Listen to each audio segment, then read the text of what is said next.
جب آپ کے مولوی صاحبان نے یہ تعویلیں کی نا کہ الف سے اللہ ہے اور لام سے جبریل ہے اور میم سے محمد الرسول اللہ ہے، تو شیعہ نے بھی بنا لی. انہوں نے کہا جی کاف آیا عین صاد، کاف سے کربلا ہے، ہا یا سے ہلاکت یزید ہے، عین سے عد سے حسین ہے، اور صاد سے صبر حسین ہے. انہوں نے کہا یہ کربلا کی طرف اشارہ ہے. تو اگر تم یہ زیادتی نہ کرتے تو ان کو بھی تو موقع نہ ملتا نا. جب ہم کوئی غلطی کرتے ہیں تو اگلا بھی تو غلطی کرتا ہے. اب دیکھیں نا سیدنا بلال نے ساری زندگی سرکار دو جہاں کی خدمت میں گزاری، سفر میں بھی حضر میں بھی آپ کے مؤذن تھے، لیکن انہوں نے اذان سے پہلے کبھی صلاۃ و سلام نہیں پڑھے. اذان کے بعد بھی انہوں نے کبھی صلاۃ و سلام نہیں پڑھے. وہ پڑھا جو حضور نے فرمایا کہ جب اذان ختم ہو جائے تو کہو لا الہ الا اللہ محمد الرسول اللہ اللہم صلی علی محمد وعلی آل محمد کما صلیت علی ابراہیم وعلی آل ابراہیم فی العالمین انک حمید مجید اللہم رب هذه الدعوة التامة والصلاة القائمة آت محمد الوسیلة والفضیلة وابعثه مقاما محمودا الذی وعدته انک لا تخلف المیعاد. اور اگر آتا ہو تو بعض روایات میں یہ بھی ہے کہ رضینا باللہ ربا وبالاسلام دینا ومحمد صلی اللہ علیہ وسلم نبی و رسولا. تو اصل سنت تو یہ ہے. اور یہ بھی سمجھ لیں کہ حضور کو ہماری دعا کی کیا ضرورت ہے. ہم تو حضور کی دعاؤں کے محتاج ہیں، لیکن اللہ کے نبی فرماتے ہیں کہ میرے لیے دعا کرو. اس کی کیا وجہ ہے؟ یاد رکھیں یہ بھی حضور کا امت پہ احسان ہے. فرمایا جب تم میرے لیے دعا کرو گے تو میں تمہاری شفاعت کروں گا. یہ بھی ہمارے لیے انہوں نے فرمایا ہے. اور اسی میں یہ مسئلہ بھی حل ہو گیا کہ وسلول الوسیلہ رب آت محمد وسیلۃ الفضیلہ. اس سے مراد وسیلہ پکڑنا نہیں ہے، وسیلہ مقام ہے جنت میں کہ اللہ سے دعا کریں اللہ مجھے وہ مقام عطا فرمائے. لوگوں نے اس کو وسیلہ بنا دیا. تو اس لیے اب دیکھیں نا جی کہ اگر ہم اذان سے پہلے صلاۃ و سلام کی بدعت رائج نہ کرتے تو شیعہ تو کبھی جرأت نہ کرتا کہ اس نے تو اذان کے اندر ہی اضافہ کر دیا نا کہ اشہد ان ولی رسول خلیفۃ رسول اللہ و خلیفتہ بلا فصل.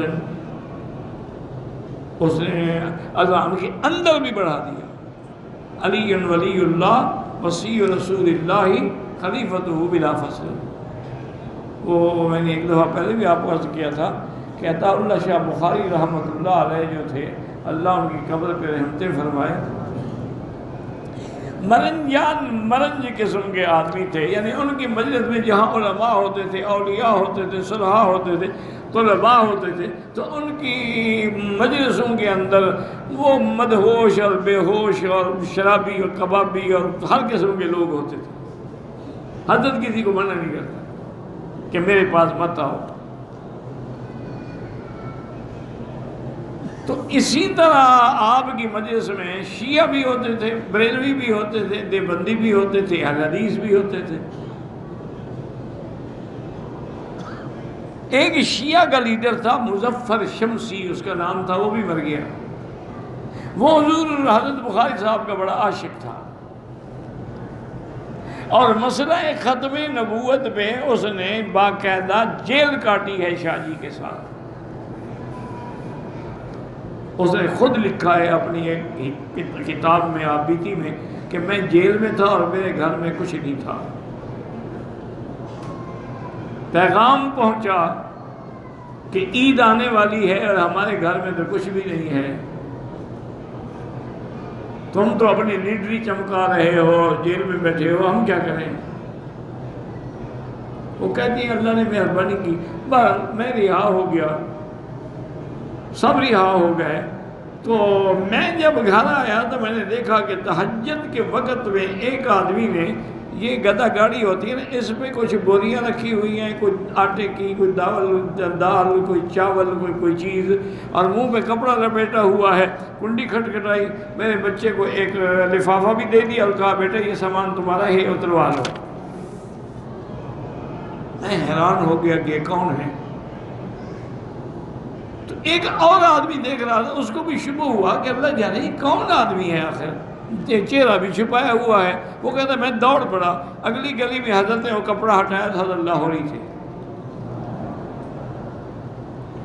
تو میں نے جا کے کہا حضرت آپ شیعہ کے گھر میں گئے تھے امداد دینے کے، فرمایا اگر وہ ختم نبوت کے لیے قید ہو جائے، ہم بھی مدد نہ کریں تو کون مدد کرے گا؟ انہوں نے کہا اس میں شیعہ سنی کا مسئلہ نہیں، مسئلہ ہے ختم نبوت کا۔ ختم نبوت کے لیے ہمیں جہاں بھی جانا پڑے گا ہم جائیں گے۔ شاہ جی تو تقریر میں کبھی کبھی جوش میں آ جاتے تھے کہ اگر ختم نبوت کے مسئلے کو حل کرنے کے لیے جنگل کے خنزیروں سے بھی مدد لینی پڑے تو میں جاؤں گا۔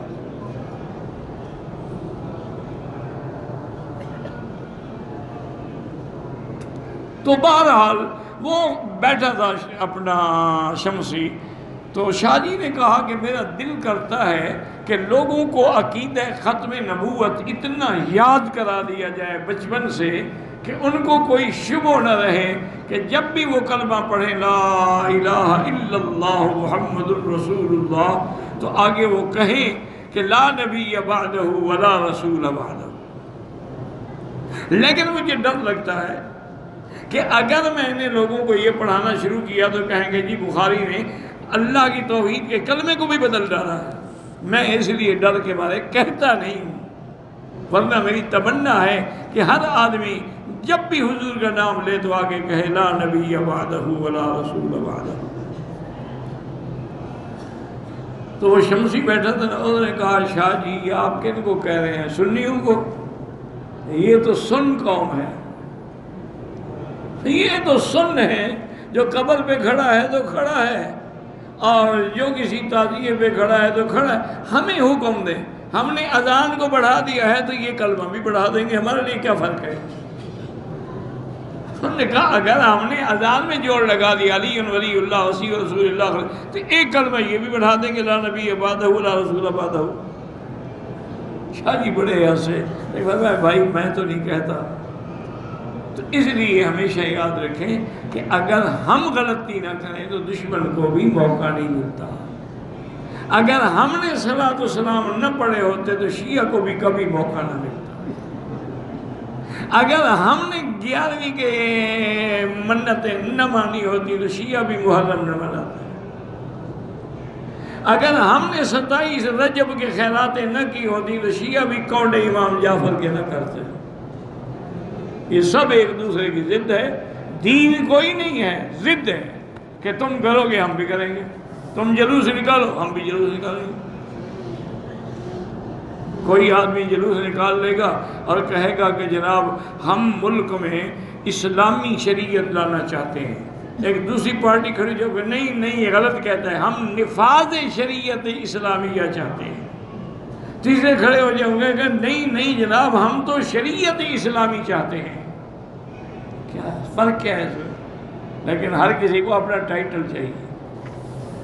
اس لیے ہمیشہ یاد رکھیں کہ جن چیزوں کو میرا اللہ بیان نہ فرمائے، میرا مدنی بیان نہ فرمائے، اس میں کبھی بحث نہ کریں، نہ الجھیں، ورنہ پٹڑی سے اتر جاؤ۔